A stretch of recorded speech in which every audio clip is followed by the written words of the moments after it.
11 September 2024 ইংরেজি। এখন বাজে 12:40। তো এখন দুপুরের সময়, দুপুর 12:40। তো আমি এখন একলা বসে আছি। তো হঠাৎ করে একলা হয়ে পড়লাম, সেজন্য চিন্তা করছি যে কি একটা রেকর্ডিং করি। আর আজকে যে আমি রেকর্ডিংটা করছি সেটা আমার জন্য অনেক বেশি স্পেশাল, কারণ দিনটা আসলে আমার কাছে অনেক স্পেশাল। কারণ গত বছরের 11 সেপ্টেম্বর আমি প্রথম বিদেশ যাত্রা করি আমার লাইফে। তো আজকের দিন হচ্ছে 11 সেপ্টেম্বর, তার মিন্স হচ্ছে এক বছর, মানে 365 দিন আমার কেটে গেছে এখানে। এক বছর আমি পার করে ফেলেছি। তো আমি যখন গত বছর এই দেশে যখন আসবো বা আসার প্ল্যানিং করছিলাম, প্রথমে তো আসলে দেশে অনেক দৌড়াদৌড়ি করতে হয়েছে, এটা করতে হয়েছে, ওইটা করতে হয়েছে, এমন করতে হয়েছে, তেমন করতে হয়েছে। তো সব কিছু করার পর শেষ পর্যন্ত যখন আমার পাসপোর্ট আমি জমা দিলাম, যখন আমার ভিসার কাগজপত্র বের হলো, পরবর্তীতে যখন আবার আমার টিকিট সহ আমি পেয়ে গেলাম, তখন আসলে আমার ফিলিংসটা তখন হয়েছিল অন্যরকম। কারণ আমি আমার লাইফে আমার বাড়ির আশপাশ ছাড়া বা বাড়ির কিছু দূর ছাড়া অন্য কোনো জায়গায় কোনো দিন আমি থাকিনি, কোনো দিন যাইনি। আর আমি যেখানে গিয়েছি সেখানে আমার পরিচিত মানুষ ছিল, আত্মীয় স্বজন ছিল, ওদের সাথে থেকেছিলাম। দেশের বাইরে কোনোদিন যাওয়া হয়নি। তো যখন হঠাৎ করে একটা ইনসিডেন্ট হয়ে যায় আমাদের বাসায়, আমাকে যখন বিদেশ চলে আসতে হয়, তো আমি তখন আসলে প্রিপারেশন নিয়ে ফেলেছিলাম বিদেশ চলে যাব। কারণ আর এখানে মানে আমার কিছুই হচ্ছিল না, যে আমার যে অবস্থার ইমপ্রুভ হবে বা আমি যে ভালো কিছু করতে পারবো, ওই সিচুয়েশনটা তখন আর ছিল না। তো যার কারণে ডিসিশন নিয়ে ফেলি। তো তারপর অনেক চড়াই উতরাই পেরিয়ে আসলে আসা।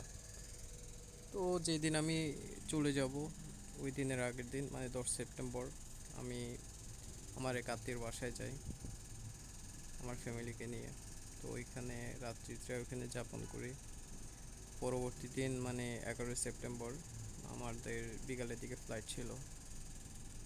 তার মানে হচ্ছে এখন যদি আমি এখানকার যদি 12টা ধরি, বাংলাদেশের টাইম হচ্ছে যে কি 2টা। তো তখন মেবি 2টা 3টার দিকে আমরা যাত্রা শুরু করি।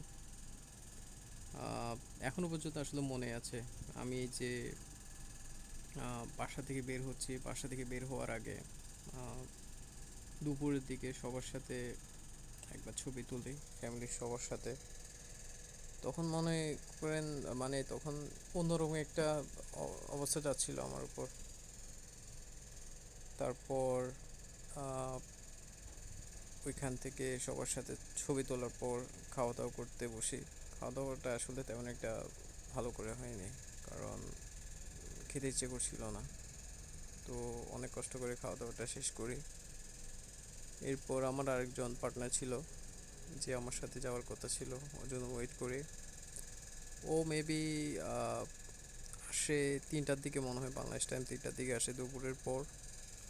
তো তারপর ওর সাথে আমি কী করি, আমার যেগুলো মালপত্র ছিল সবগুলো গাড়িতে তুলি। তারপর সবার সাথে শেষ বিদায় করে বের হয়ে যায়। এরপর এয়ারপোর্ট আসার পর ওইখানে সবার সাথে লাইন ধরতে হয়। তারপর এয়ারপোর্টের মধ্যে লাইফের প্রথমবারের মতো প্রবেশ করি। ওইখানে প্রবেশ করার পর এখানে ইমিগ্রেশন, আদার্স, XYZ যা যা কিছু কাজ ছিল, যা যা কিছু করার সব কিছু করি। করার পর লাইফে তারপর কিছুক্ষণ মেবি আমাদের ওইখানে লাউঞ্জে ওয়েট করতে হয়, আধা ঘন্টা বা 1 ঘন্টা মতো ওয়েট করতে হয়। তো যখন প্লেন ছাড়ার কথা, তখন কিছুক্ষণ আগে 10 মিনিট আগে গিয়ে প্লেনে উঠি। লাইফের প্রথম প্লেনের জার্নি ছিল, এটা একদম সম্পূর্ণ অন্যরকম। কারণ তখন যখন আমি প্লেনে চড়েছিলাম, তখন মনে হচ্ছিল আমার মাথাটা ফেটে যাবে। যখন প্লেন আকাশে উড়াল দিচ্ছিল, তখন তখন মাথার মধ্যে অনেক হিউজ একটা প্রেশার অনুভব করেছিলাম। আরেকবার হচ্ছে প্লেন থেকে নামার সময়। তো যাই হোক, অনেক উপভোগ করেছিলাম প্লেন জার্নিটা। তারপর থেকে তখন থেকে এখন পর্যন্ত জন্মভূমিকে ফেলে এসেছে, 1 বছর হয়ে গিয়েছে। এখন 1 বছর পর আসলে আমার মায়ের জন্য, আমার আসলে ফ্যামিলির জন্য আমার অনেক মন কাঁদে। ইচ্ছা হয় যে কিস আমি যদি আমার আমার কাছে চলে যেতে পারতাম, আমার আম্মাকে যদি একবার ফেস টু ফেস দেখতে পারতাম, এমনি ভিডিও কলে কথা বলি বা আদার্স কথা বলি, বাট তবু ওই জিনিসটা আসলে অন্যরকম একটা ফিলিংস হয় ফ্যামিলির জন্য। তো যাই হোক, এখন এসেছি, 1 বছর হয়ে গিয়েছে, কোন দিয়ে 1 বছর পার করে ফেলেছি। আসলে 1 বছর পরও মানে আমি এখনো কোনো দিক দিয়ে ইমপ্রুভমেন্ট হতে পারিনি, করতে পারিনি, নিজেকে স্ট্রাগল করছি এখনো। জানি না আসলে ক বছর স্ট্রাগল করতে হয়, কতদিন স্ট্রাগল করতে হয়। আর 2 বছর যেটা বিচার মেয়ে ছিল ওইটার মধ্যে তো অলমোস্ট আমি তো 1 বছর তো কমপ্লিট করে ফেলেছি। আরও 1 বছর বাকি আছে। 1 বছর পর কী হয় তাও যায় না। 1 বছর পর আমার কোনো চেঞ্জ আসে কিনা, আমি কিছু করতে পারি কিনা।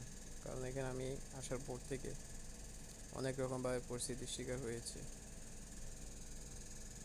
তো যাই হোক, আজকের দিনটা অনেক স্পেশাল। এই দিনটা আমার জন্য অনেক স্মরণীয় একটা দিন। তো এই ছিল আজকের আমার রেকর্ডিং।